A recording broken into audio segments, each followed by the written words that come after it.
and welcome to my channel, Be Transpired. My name is Ariana Rose and this is my video on 3 steps to foundation success. And the first one is preparation. So you want to make sure that your skin is in good condition. If you need to exfoliate, then do it, and make sure your face is freshly cleansed, and then go ahead and tone and moisturize and choose products depending on your skin type. For me, I am going to exfoliate my lips with my Lush Mint Julips lip scrub, tone with my Green Science AVEDA replenishing toner, moisturized with my fresh soy moisturizing cream with SPF 20, which is always necessary if you are getting ready for the daytime. And then I'm going to moisturize my lips with my Christian Dior Creme de Rose lip balm and with my little sample of my Lush Enchanted eye cream.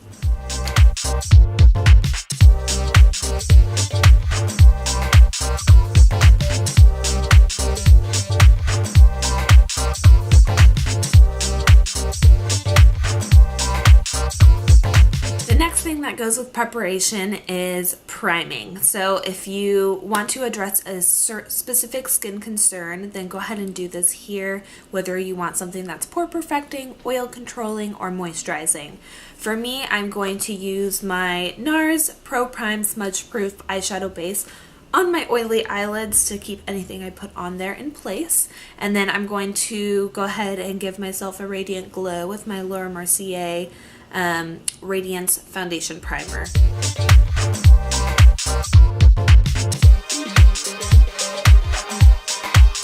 Step number 2 is product choice. So you want to choose a foundation that is the right color and tone for your skin and also the right formula, depending on whether you have dry skin, oily skin, or combination.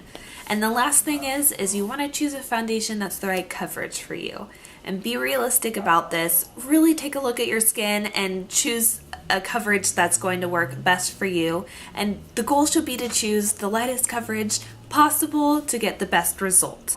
So when you're choosing a concealer as well, you want to keep the same exact things in mind, and you want to choose the color of the concealer based on where you're going to use it. So if you're using it underneath your eye or on your skin, it's going to be a slightly different color. If you need help with this, just go to a counter and ask somebody for help, and hopefully they give you good advice. Now the products that I chose for myself are my GIORGIO Luminous Silk Foundation. This is a light to a light medium coverage, which is all I want. And then I'm using for under my eyes my NARS Radiant Creamy Concealer and my MAC Prep and Prime Highlighter in Radiant Rose. Now step number 3 is going to be application, and there are so many different ways to do this, and they really do affect the final results of how your foundation is going to look and how it's going to wear throughout the day. So I just have a couple basic brushes here, and I'm just going to show you the differences in them. But to first start out with is your fingers. These are an extremely good tool when applying your foundation because they really warm up the product and help the foundation mimic skin. The only thing is that if you want very precise application and you want to really build the coverage up, a brush tends to be better for this than your fingers. The second thing is a sponge. You can use something like a beauty blender. The only drawback is that it is going to absorb a lot of your products and give you just pretty much one amount of coverage over the skin, but it's very quick and easy and it gives you a nice blended application. Now the next thing is brushes. So the first brush is just a basic round tip foundation brush. This is one from Benefit. This is good for any skin type, any skin or any foundation that you're going to use. It's just going to give you a basic application and sort of mimic a fingertip. The only thing with this is it can tend to be a little streaky depending on what brush you're using, so you can always go in and just sort of blend it out with the fingers or with the sponge. Now the next thing are synthetic kabuki brushes. This is one from Sigma that's flat on top, and this is one from Urban Decay that's a little bit more rounded. These are really good if you just want a nice blended flawless finish for your foundation. The only drawback is that you tend to use a little too much, I find, because the foundation just sort of gets absorbed into the brush and you keep buffing and buffing and buffing, and then the next thing you know, you have way too much foundation on your skin. But if you like this type of brush and the application it gives you, then go for it. I think they're great, but I'm not going to use these ones today. Okay, so the next brushes are dual fiber brushes, and these have natural hairs and synthetic hairs. The combo of the two gives you a really nice blended, flawless looking airbrushed foundation. The natural hairs will absorb some of your product, so if you're okay with that, this is a great option. This larger brush is going to give you just a lighter application and just sort of a soft finish. It's not very good for full coverage foundation or for precise application. This one is a little better for that, but it is really small, so I wouldn't use it all over the face.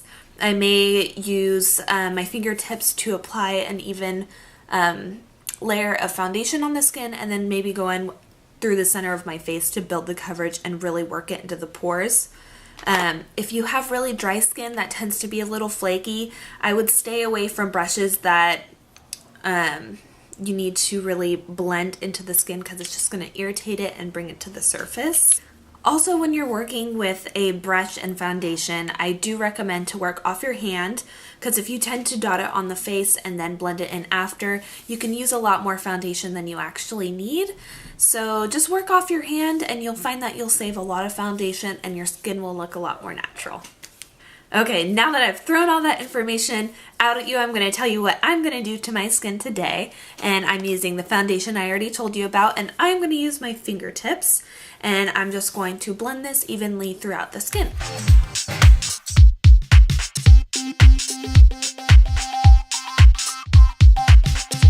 So the next step is concealer. And I'm going to start with my MAC Prep and Prime that I told you about, and I'm just going to focus this in the places where I have the most darkness under my eye, and I'm going to try to use a very little amount of product. And then I'm going to go ahead and blend this out with my fingers.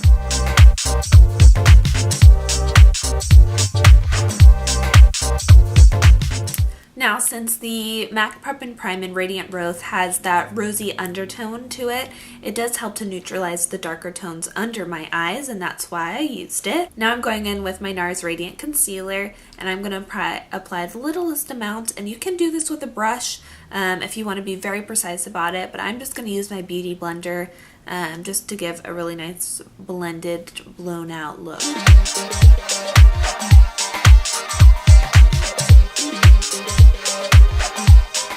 Okay, so now I'm going to look at my skin and decide where I want a little extra coverage.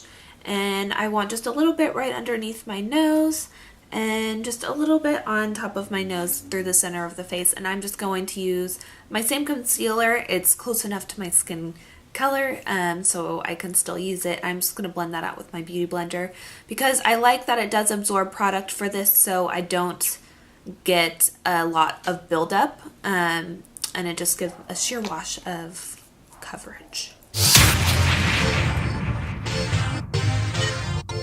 Okay, so the last step is powder. If you have very, very dry skin, you can skip this, but I need to, because especially my under eye concealer tends to move and then through the center of my face. And to set my under eye concealer, I'm using my Hourglass Ambient Lighting Power and Ethereal Light. And I'm going to use my Real Techniques setting brush, and you want to make sure that you're just patting the product so you don't disturb the concealer underneath, and you also want to make sure that you blend it out of the fine lines, because if you set it while it's in there, it's going to stay in there.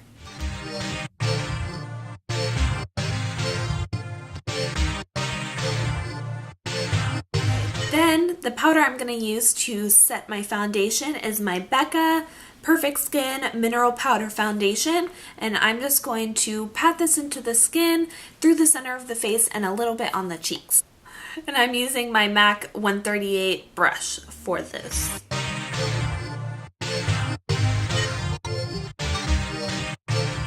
Alright, so now your foundation is all done. You can take one more step if you'd like and set it with a little bit of a hydrating mist. This is just going to make the powder lay a little bit nicer and make everything look super natural and give you a hydrating boost.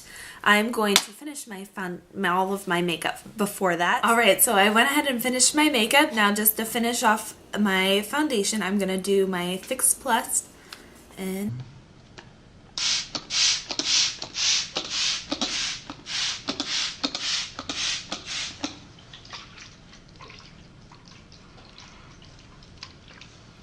Thank you for watching my video. I hope you liked it. I will leave my link to my blog down below, which I will link all of the products that I used and a step-by-step on everything I went over.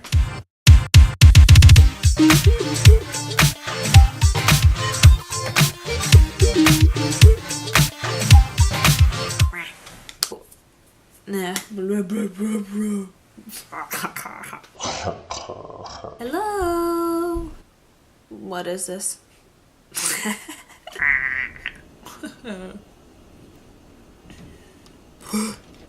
Hello. Hi. No. Bye. Bye.